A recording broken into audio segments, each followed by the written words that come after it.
श्रीराम समर्थ. योगाने जे साधते ते नामाने साधते.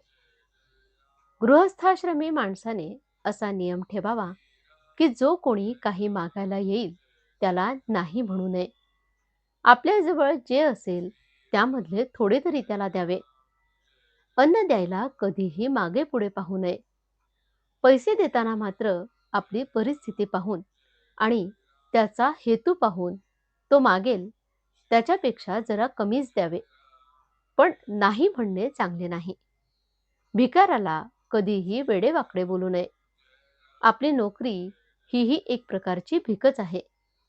भिक्षा मागणे हे वैराग्याला कमीपणाचे नाही. पण भिक्षा ही स्वार्थासाठी नसावी. आपले पोट भरल्यानंतर राहिलेला अन्नाचा प्रत्येक कण दुसऱ्याला द्यावा. वैराग्याचे तेज कधीही लपून राहत नाही. अत्तरे वगैरे लावून तेज आणणे निराळे आणि वैराग्याचे तेज निराळे. वैराग्य वाचून सारा परमार्थ लटका आहे. जगाचा स्वभाव कळणे ही ज्ञानाची पहिली पायरी आहे. जे खोटे आहे ते खरे मानणे हे अज्ञान अविद्या होय. खरोखर मनुष्याची पारमार्थिक योग्यता काय आहे हे साध्या माणसाला कळणे शक्य नसते. साधूंनाच अंतरंग समजते. म्हणून तशी दृष्टी आल्याशिवाय आपण कोणालाही नावे ठेवू नये. अंतकाळी मनुष्य मनाच्या कशा अवस्थेत जातो यावरून त्याच्या पारमार्थिक अवस्थेची कल्पना येऊ शकते. साधा मनुष्य सुद्धा नामाच्या योगाने मोठ्या योग्यतेला चढतो. अर्थात हे कळायला आपण स्वतः नामामध्ये मुरले पाहिजे. नामामध्ये फार सामर्थ्य आहे. कुणी त्याचा अनुभव घेऊन पाहत नाही. त्याला काय करावे?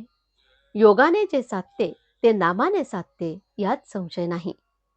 ज्याला नामाची चटक लागली त्याच्यावर रामाने कृपा केली असे निश्चित समजावे.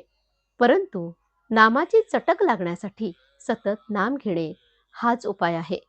तसे पाहिले तर प्रपंची माणसे अत्यंत स्वार्थी असल्याचे आपल्याला दिसून येते. त्यांचा स्वार्थ यत्किंचित न बिघडता त्यांना परमार्थ पाहिजे असतो. हे कसे शक्य आहे?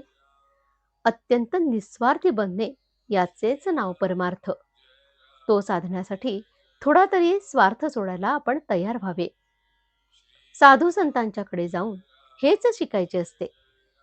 प्रपंचावर सर्वस्वी पाणी सोडा असे कुणीच सांगत नाही आणि असे सांगितले तरी कुणी ऐकत नाही. पण निदान प्रपंच म्हणजे आपला स्वार्थीपणा हेच आपले सर्वस्व मानू नका असे संत सांगतात. ते काही गैर नाही. स्वार्थ कमी व्हायला वासना कमी झाली पाहिजे. वासना कमी होण्यासाठी भगवंताची कास धरली पाहिजे. भगवंताची कास धरण्यासाठी त्याचे अनुसंधान ठेवले पाहिजे आणि त्याचे अनुसंधान टिकवण्यासाठी त्याचे नाम घेतले पाहिजे. म्हणून तुम्ही नाम घेत जावे. आजचे बोधवचन. ज्याला नामाचे प्रेम लागले त्याला भगवंताचे दर्शन घडले. जानकी जीवन स्मरण जय जय राम. श्रीराम समर्थ.